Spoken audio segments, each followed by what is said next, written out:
In today's video, we're going to be making 10 bold predictions for the NHL in the 2020 calendar year, and we also have some contributions from some of our great subscribers. We'll get into the predictions coming up next.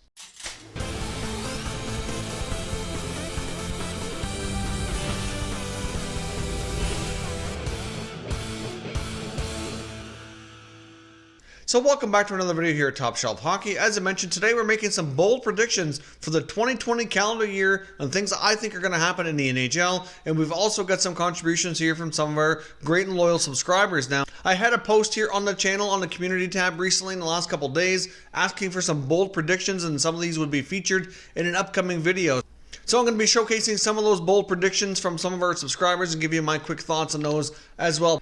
But first of all, let's jump into my top 10 bold predictions that I think are going to happen in the 2020 calendar year. Bold prediction number 1, the Montreal Canadiens make a huge splash at the 2020 NHL draft. Of course, the Montreal Canadiens are hosting the draft. They're at this point going to be in the lottery, so you never know. Maybe they'll be lucky and end up with the first overall pick. Maybe they'll be making a big trade to either move up in the draft or make a significant acquisition or trade to impact their roster. Either way, I just know that the Montreal Canadiens are a team who are not enjoying the fact that they've had inconsistent results. They haven't been in the playoffs on a consistent basis. I know the Montreal Canadiens fan base really wants to see some better results as well, but I do expect the Habs as the host team for the draft to make some sort of a huge splash and leave that draft a much better NHL team. Bold prediction number 2, current and defending Stanley Cup champion, the St. Louis Blues, lose their captain, Alex Pietrangelo, to free agency during the summer of 2020. Now, once they made the trade and signed a longer-term extension to Justin Falk, it certainly became clear to me that it was going to be very challenging to sign Pietrangelo to a long-term extension. Of course, they've done some other contracts recently as well, and I just can't help but wonder why they haven't gotten the deal done for their captain, who's been there a long time, been a great contributor, a big part of the reason they were able to win the Cup last year. And I do think that the odds are getting less and less likely that he returns, and I do think he's going to depart to another team via free agency. I just don't think they're going to be able to pay what he's valued at, and I do think even though he might be willing to take a little bit of a discount to remain with the Blues for the remainder of his career, I just think he's going to be offered too much on the open market, and he's likely going to end up leaving. Now, I think they're probably looking at a couple of $1 million difference, I think, for what he could get on the open market compared to what the Blues are going to be able to pay him, and I just don't see it working out, and I think the Blues will have a new captain for next season, and Pietrangelo will be wearing a new sweater. Bold prediction number 3, sticking with big-time players leaving via free agency, Washington Capitals goaltender Braden Holtby leaves the Capitals this summer as a free agent, signs elsewhere, and the era of Ilya Samsonov really kicks off as being the starting goaltender for the Capitals moving forward. Now, the Capitals are having another awesome season. They're certainly a Cup contender, and I don't think whether or not they have another Stanley Cup victory or the amount of playoff success that they may or may not have this year will really impact things.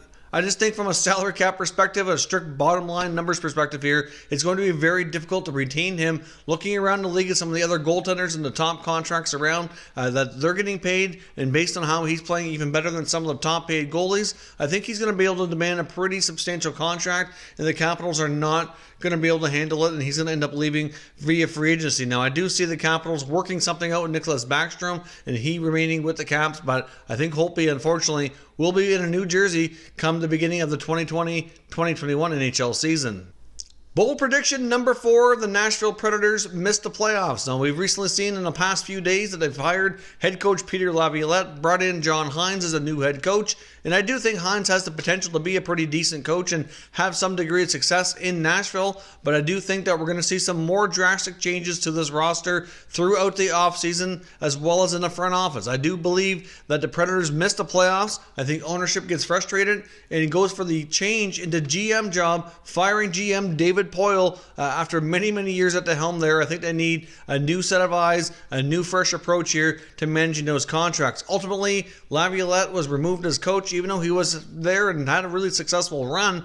I think it was just because it was the easier move. Sometimes you need a fresh voice in the room, new perspective on things. It really doesn't mean Laviolette was a bad coach, but ultimately David Poile is responsible for that roster. He signed a lot of those contracts, but some of them are now, like for example the Kyle Turris one, even to a degree Johansson and Duchesne. To me, they make a lot of money for what they've been producing, and that's on him. And I think at the end of the day, ownership might very well be looking for a change in a new direction, and I'm not really sure David Poile is going to get that Stanley Cup that he really needs to kind of cap off his career. He's been a great NHL executive, a great GM for a long time, but I think it's time for a change in Nashville after missing the playoffs. Bold prediction number 5. Big Buff Dustin Byfuglien returns to the NHL, and yes, he returns to the Winnipeg Jets. At this point, Winnipeg and Dustin Byfuglien have been having more conversations, even though Byfuglien's surgery and rehab process has been done independently. He has been keeping him up to date on his progress, and at this point, he's getting close to the point where he needs to get on the ice to test it out and start training with different types of practices and getting it, to the point where he can play, which could happen here over the next probably 3 to 4 weeks. And I think the only team that really that's going to happen with is Winnipeg. I don't really see another NHL team taking on this contract with the riskiness, after the surgery and everything that's gone on between those two sides. I just don't see a trade taking place. Personally, I think Byfuglien comes back to Winnipeg, they amend defenses, and he becomes a big part of that team in the second half of the year and helps lead them to some playoff success down the stretch here. But I think Byfuglien returns as a Winnipeg Jet before the not-too-distant future. Bold prediction number 6, and I don't know if this one's really as bold as some of the others, but I think we're going to see some more coaching casualties. We've seen a fair bit of coaches and some big-time, successful coaches fired this NHL season so far, and I think by the time the season's out and the offseason really kicks off, before the start of next year, we're definitely going to see some more for sure. I think Jeff Blashill leaves in Detroit. I think Bruce Boudreau leaves in Minnesota. If you take a look around the league, a few coaches that are have the interim tag. I don't think in New Jersey and Nasreddine, I don't think he's going to stick it out there. I think Ray Shero is going to go in a new direction during the offseason because really the results have not improved, and the Devils are certainly not in a great spot. They're going to have to do some roster reconstruction during the offseason as well, and there could be others too, but I think we're going to see an unprecedented number of coaches change immediately throughout the season. We've had quite a few so far, some for some very different reasons. It's been a bit of a unique season that way, with coaches being fired for some unacceptable professional conduct and other things that we've seen. The Bill Peters situation, the Jim Montgomery one, plus many of the other guys who were fired pretty much just for team results. So it's been a weird season that way, and I think it's going to continue. Bold prediction number 7, the Ottawa Senators end up with 2 high draft picks, likely in the top 5 or at the very least top 6 or 7, due to their pick and the pick they hold that normally would belong to the San Jose Sharks that they acquired in the Erik Karlsson trade. The Sharks are not having a good season. They're near the bottom of the Western Conference standings, and I do think that they're going to actually have some good luck in the lottery. Unfortunately for San Jose, they're not going to own the results, which is going to go to Ottawa. It's going to give them 2 high picks. Obviously, I know the Senators were criticized heavily for giving up their first round pick that went in the Matt Duchene trade that they had to give up in either 2018 or 2019. Of course, they decided to keep 18, draft Brady Tkachuk. 2019, they didn't have that pick, which ultimately went to the Colorado Avalanche, where they selected Bowen Byram. So clearly, that stung if you're an Ottawa Senators fan. Hurts for the Ottawa Senators organization, but they will make up for it this year by having 2 really high picks and potentially getting some of the really top talent in this very deep 2020 NHL draft that will really help accelerate this rebuild. Bold prediction number 8, sometime before next season, probably over the summer, before we get to the beginning of next year in the fall, the NHL will come to an agreement and end up deciding to go to the next Winter Olympics, sending NHL players so we can get the best on best back in the Olympic Games. It's probably not something that has a lot of optimism behind it right now, but ultimately I think the NHL is going to want to make the players happy. I do think that Gary Bettman and the NHL owners want labor peace, and I think this is something they're going to have to give up here to kind of get everything going when it comes to the next CBA. I do think they'll be able to come up with some negotiations here to make it more worthwhile and come to terms here on everything that they need to make this happen. But NHL players head back to the Olympics, and the announcement comes sometime before the fall of 2020. Bold prediction number 9, David Pasternak wins his first Rocket Richard Trophy, just edging out Austin Matthews. The 2 rivals in the Atlantic Division will be 1 and 2 in goal scoring this year for the Rocket Richard Trophy, but Pasternak will take home the award, surpassing 50 goals. I think we're going to have multiple 50 goal scorers this NHL season. For Austin Matthews, he's obviously had a lot of injury issues in the past. If he can remain healthy, I believe he'll hit 50 as well. but David Pasternak to me is going to be the most elite scorer and lead the league in goals for this year and win his first of likely many Rocket Richard trophies. Well, prediction number 10, and I might get a little bit of flack or a little bit of hate for this one, but once again, the Toronto Maple Leafs will fail to get out of the first round of the NHL playoffs. Now, hear me out here. I don't think that the Leafs are a bad team. It's not that I don't like them or anything, but I think the way everything is constructed right now, the Leafs are just not built for playoff success to the degree that Tampa and Boston is. Even though they made a lot of ground here under Sheldon Keefe, they're certainly a much better team than they were at the start of the year. And I do like the odds of the Maple Leafs having a lot of playoff success and eventually winning a Stanley Cup with the core group of players that they have here today. But I do think they're going to have to do some more work before they can really take those steps to make it happen. Either way, with the way everything's gone in the Atlantic Division right now, they will likely end up playing Boston or Tampa again